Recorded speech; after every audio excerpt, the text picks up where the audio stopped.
Welcome to Picks with the Professor, the show where a real statistics professor gives you sports betting tips. I am your host, Professor Sides, from a very weird and different and new location. Kind of a little fun baseball backdrop here. If you can't tell. If you're asking the question, do I have enough Astros flags? The answer is no. I guess. But anyway, I have built mathematical models that I call sideline in order to predict various sports outcomes. Hear more about my baseball model through the course of this episode. Let's cover 5 Major League Baseball games scheduled to be played on Tuesday, April 4th, 2023. Get you in here, check the webpage on the banner. It's www.pickswiththeprofessor.com/new for some explanations and community rules. If you're interested in projections and picks for every single game, sign up on Dub Club. The link's in the show description. But even if you're not there, I'm still thrilled that you're here. Remember that sports are unpredictable. So the discussion on this show projects a typical game that does not try to forecast it to a T. That would be a literal impossible goal. We take a long-term view on here. We don't get distracted when you pick 2 dogs in the afternoon slate and one crushes and one gets crushed. And you know what? We turn a profit if you bet both games because they're both plus odds. I don't really care how much a team loses by when they lose by 10 or lose by 1. I'd personally rather have them lose by 10. It's a weird afternoon in baseball and a handful of blowouts. If you had all the picks that the model recommended, you were on the right side of more than the wrong side. And that's what I'm always saying. That's just going to balance out in the long run. But if you're trying to talk about one game, that's the quickest way, to completely miss the point, to completely lose all your money if you're focused on one game. Like I always say, it does balance out in the long run. We're taking a big picture view. Want to be on the right side more than the wrong side. We're going to miss a lot of picks. We're going to get a lot more than we miss right. The idea, as I'm always saying, good and bad variance will occur. And we saw it on Monday just in the 2-day games. One good variance, one bad variance. Neither one of those predictable with the way they played out. And as much as I'd like to say we profitable each and every day, that's an impossible reality for any gambler. Thankfully, for Monday, I'm recording this a lot later than usual because of the move. The Mariners right now are tied 2-2. If they win, the show picks will be profitable. And I'm not really sure the overall picks could be negative given how good the day is for all picks. Remember, sign up on Dub Club. That link is in the show description. The baseball season's always good to us. It seems like starting off that way again. So a lot of good things happening. Before we get to today's slate, some reminders. Please hit that like button if you're on YouTube. Also, if you aren't yet, please consider subscribing or following. It's free. And if you turn on notifications, you won't miss any of the college basketball and MLB or college football content that this channel provides. Remember, the A-grade money line plays are set to return 4 units. That is the risk plus win amount equals 4. That way we risk proportionally more on favorites than dogs. Again, I mentioned this yesterday. We've been really heavy on favorites this year. Very surprising. Again, I have a theory about that. I think some of the bad teams are just really bad this year and the books haven't caught up. We'll have swings for playing a lot more underdogs. I remember last year, I think we had a day with 15 games on a Sunday, and I'm pretty sure we took like 14 dogs. We're like 8-7 and turned a huge profit because all the plus odds that we have. So it's going to go all over the place. But again, this is the way I like to scale it. You can kind of do whatever you want. This way it takes out the guesswork of half a unit, 3/4 of a unit, whatever. Just always scales out proportionally. I have B grade plays returning 3 units and C grade plays returning 2 units. And if you're with us over on Dub Club, I have those A+ plays of the day to return 5 units. So those are the highest confidence picks in the long run. And I was thinking about this today, just a reminder. I want to really hammer this point home. And some of you, I want to make sure you don't miss the point. When you take an elementary statistics course, I'm teaching one right now. I teach one every semester. I always emphasize the concept of a confidence interval, hypothesis test, whatever statistical procedure that we're after. If you're talking about traditional statistics and not Bayesian statistics, it's a whole other deeper discussion that most of you would get lost in. That's okay. That's fine. But traditional statistics, we talk about being confident in the process, not confident in our sample. And that's a distinction in statistics that, again, from the Bayesian standpoint flips without going deep in the weeds. The main thing I want to get across is I always tell students that the underlying theory is that we are confident in the process, that if we were to do the process a bunch of times, it works more times than it doesn't. I'm not confident about one sample that we get when we're analyzing data. And similarly, when we're predicting one game, I'm not confident in one game. I'm confident in the process. That's why I always recommend betting as many games as you're comfortable betting. If you like all of them, I'm playing all of them, play all of them. If you want to play only 10 of them, play only 10 of them. Only 5, play the biggest number you can play, because the confidence that I have in this model is in the process, and it's the long run. It's the large sample aspect of it. It is not about one game. We're going to talk about 5 games. I have no idea how these individual games are going to play out, but I have confidence in the long run that we're going to be right more than we're wrong. So again, that is the key point. It's confidence in the process and the individual. No one at time, especially in sports like baseball. It's not friendly for me on that. Let's get to it. But as always,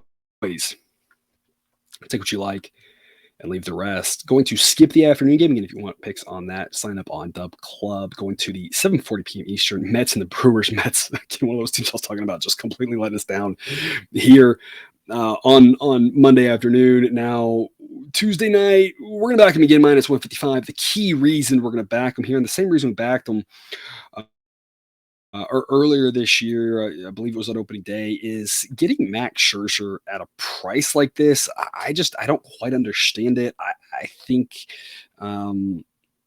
I don't see it happening very often. I want to take advantage of it now. He's still one of the better pitchers in baseball. He's much better than Wade Miley. Wade Miley can eat some innings for you. He's kind of decent at best and not good at worst. But best case Wade Miley for the most part is league average. Max Scherzer, again, one of the better pitchers in baseball, can give you a lot of innings. This Mets bullpen, still decent enough, even though, of course, they don't have Diaz for the year. Their offense is still better than the Brewers' offense. I know that was one game, but that one game doesn't tell us a lot. You can point to any sport, one game or one small sample size, right? And you talk about football, right? One game in baseball is equivalent to one quarter in football. There's weird results in one quarter of football of time. I'm not buying that this Brewers' offense is that good. I still think they're very inconsistent. We talked about it a lot last year. The Brewers, when they hit the long ball, they can be rolling, but when they weren't last year, they were really struggling. So you just never know. They've always kind of had this with this core group of guys, this hot and cold, situation. This Mets offense is still better, and they've got a massively better starting pitcher, Max Scherzer. So I like this play here at minus 155 models. So it should be minus 160. So as long as you're 150 something, it gets that B grade. Price not good enough for an A grade, but it's still worthy of an investment, in my opinion, simply because I like picking out these spots here where I just say I don't think we're going to get this sort of value. I know the model tends to fade the best pitchers because they tend to be overpriced. So anytime the model's even leaning towards or liking or whatever, one of these top pitchers, I really like to jump all over it, because that's just not the case usually. So I think backing Scherzer here at this price, pretty good. Model total should be 8.4. Actual total is 8. So model would lean over. Roof should be closed there in Milwaukee. That takes us to another team that let us down here, kind of in one way. I had the Blue Jays, and I was wrong. Jake was going to talk about the over, and I made the comment the over was a really strong play. We're going to talk about the Blue Jays here again today, and another situation where I think the over just is too good to pass up. The model projects a total in this game of 11.2. It's almost like we're into the summertime. We're going to have winds blowing out to left center field around 20 miles an hour all game long, gusting up towards 25, 30 miles an hour at the start, and even by the end of the game still blowing out pretty hard. 85 degrees at first pitch. It's more like a May or a June day than an early April one. But these strong winds should really help get us a lot of offense. And neither one of these pitchers is good at all either. Both of them are mostly pretty bad. Kikuchi for the Blue Jays, Bubic for the Royals, a pair of lefties that the model doesn't like whatsoever.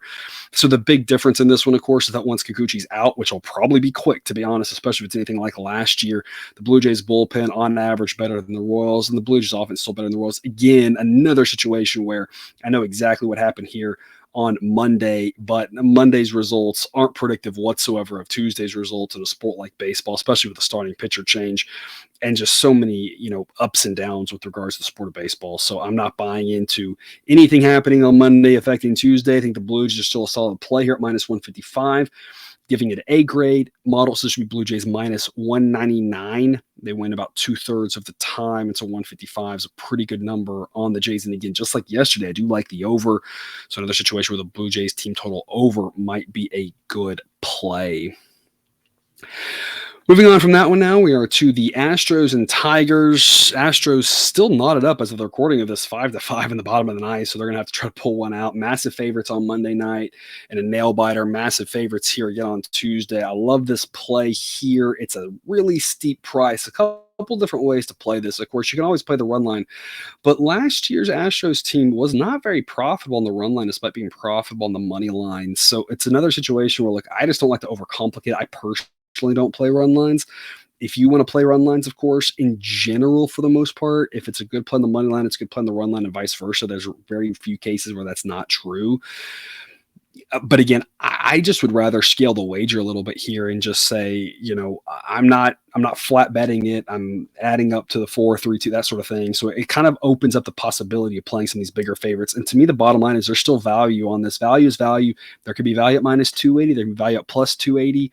It doesn't really matter. To me, this Tigers team just isn't very good. And of course, you've got one of the best pitchers in baseball in Framber Valdez for the Astros against a guy in Matt Manning who's worse than league average. On Monday night, they at least were throwing Matthew Boyd, who, coming off of injury, did not really know what to expect from him, but there was time when he was really good. That really hasn't been said much about a guy like Matt Manning. So Astros massively better offense, massively better bullpen. Framber at home. Model says it should be Astros minus 360. And this was what I was talking about. We're playing a bunch of big favorites, and it kind of surprises me, but the model is looking at the talent on these teams and really looking at a team like the Tigers and saying it's almost like they've already tanked. It's already into August. They've already gotten rid of all their good players. They just don't have a lot of talent left. So the model's kind of treating this like an August game with regards to that spread, whereas the sports books are kind of treating it more as what historically has happened, which has been all the teams are kind of trying at the start and then trade off their players. And I'm just not sure that's the case with this Tigers team. They just aren't very, very good. Their offense, isn't terrible. Their bullpen isn't terrible, but it's just they don't really have a lot of anything. And this Astros team, of course, is one of the better teams in baseball. So Astros should win this around 3/4 of the time, making minus 280, even though it's steep, a profitable investment. And again, as a reminder for those of you who might not have been with us for very long and you say, okay, this guy's coming out picking a minus 280 or whatever, we're going to take dogs, we're going to take favorites. And the bottom line, it doesn't matter what the price is, it's about the profits. And if you've been with us for the last month of college basketball, we were playing money lines there. And so far in baseball, it's profitable. So it's not as simple as just playing all the big favorites. We're specifically picking the big favorites that have an edge, that are actually going to win at a higher clip than what the odds imply this Astros team would qualify, again, in this situation. The weather will be really nice at Minute Maid Park, so there's a decent chance the roof is open in this one. Not really sure it's going to do much for the total. Could be a windy night, but in that park, with the way the wind comes in, it kind of gets swirling around when the roof opens up, so not really sure what that's going to do for us. Model thinks 7.5 is a little bit low. If I was going to play a total in this one, though, and you're seeing that total projection of 8.6 the model gives out, I would be playing the Astros team total over. I think they could put up a bunch of runs. I'm not really sure I'd take the overall game total, because could be a game where the Astros win something like 6-1. Wouldn't shock me whatsoever. So I don't think I like game over, but I would play the Astros team total over if that's the sort of thing that you're interested in. Handful of late games here on Tuesday. Going to talk about the Guardians at the A's, another bigger favorite here. Only a C grade on the Guardians at minus 205. It's a pretty steep price, so it's not as one I want to be as invested in as the Astros, but this is kind of a carbon copy of what we talked about with the Mets. Shane Bieber going for the Guardians, and he's just not a guy that we're able to back very often because he's usually just overpriced. I don't think he's overpriced in this one. And again, I know what's happening here. On Monday right now, it's 6-5 so a ton of runs in that park, which is always really surprising, but that's not what we expect in general. Again, one game doesn't predict a lot, and it's kind of the theme here that you're going to hear me talking about today. I've already talked about it a lot. Is something happening on one day doesn't really tell us a lot about the next day. It's going to be a key point that we hammer home over the rest of the season. I think this is going to be a lower scoring game. I think a guy like Bieber is exactly who you want to back in that situation. JP Sears is a pretty solid pitcher for the A's, and the model has him at exactly league average. Being a young guy, I think the model is about as high on him as possible. And so the fact that the model thinks there might still be a slight edge or a slight lean towards the Guardians, it tells me I think there's probably a little bit bigger of an edge than the model realizes, simply because I'm just would be surprised if the sportsbook models had Sears rated higher than I've got him, because I feel like I'm pretty high, or I feel like the model is pretty high on Sears already. Most rookies will give more of a rating of a 105 to a 110. And it's got him at a 99. Again, 100 league average, and the lower you get, the better. So I'm already pretty high on Sears, and the model leans Guardians. So again, I think there's a little bit bigger of an edge. Your model also should be Guardians minus 199. So again, low 200s, I think is okay to be a little bit invested. That's my recommendation here. I think it's worth a stab. I also like the under in this one. The total I'm seeing is 6.5. Don't really want to go under 6.5, but there's some sevens out there. Really like the under 7. Model projects 5.9. As usual in Oakland, a breeze will be blowing out, but it'll be a really chilly night. And again, a ton of runs on Monday. I don't think there's anything to they've used up all the runs. I don't think there's anything to they'll keep scoring the next night. It's completely independent. I do not care one way at all what happens on Monday affecting Tuesday. I just think both these pitchers are good enough. Guardians offense can be very meh. I think Bieber can hold down a pretty bad A's lineup. And I think we see a much more normal game between what are two low scoring teams in general. Don't let Monday fool you. Under 7 is a pretty strong investment. This one, again, like a little bit of action here on the Guardians, as long as your price is close to minus 200, not too high into the minus 200s. If you get some in the 220s, that's where it's just a complete pass. I don't think there's any value worth investing in it at that point. 10:10 p.m. Eastern, Rockies at the Dodgers. Getting back to the Dodgers. We're back to the Dodgers every game of the season. I think every game with an A grade. This one's only a B grade. Julio Urias and German Marquez, two pitchers who are pretty solid. Looked okay their first times out. Difference is, of course, Urias, I just think, is a lot better than Marquez. Marquez is better than average, but I think Julio Urias is, obviously a pretty good pitcher. I don't think he's quite as good as that record was last year. I think he got a little bit too much hype last year, but he's still a really good pitcher. We can differentiate between, I think the guy's a little bit overrated, which I think Julio Urias was a little overrated last year, and I still think he's really good. Still a really good pitcher, still the better pitcher. Obviously, the Dodgers better offense, better relievers, everything. We've been on the Dodgers a lot this year. This one's only a B grade, not the A grade that we typically have. The model still says it should be Dodgers minus 290. So minus 245, still a pretty strong investment here on the Dodgers, minus 250, minus 260. And these are pretty good. Just need to get into the lower twos really before it would become an A grade. And as I mentioned, both these pitchers pretty good. Under, I think, makes a lot of sense as well. Total, I'm seeing 7.5. Model says 6.8. And interestingly enough, talk about Oakland and LA both typically have winds blowing out. Here for Tuesday night, the wind's going to be blowing across at about 10 miles an hour. So usually a wind blowing out, wind blowing across now actually makes the total project a little bit lower because the park factor builds in a little bit of a breeze blowing out, what we typically see here. So without that, I think it's going to be harder to score runs than usual. It's going to be a chilly night in LA. We're talking about low 50s, just like we were talking in Oakland, of course, you're shocked that it's chilly in Oakland in April, right? For a night game.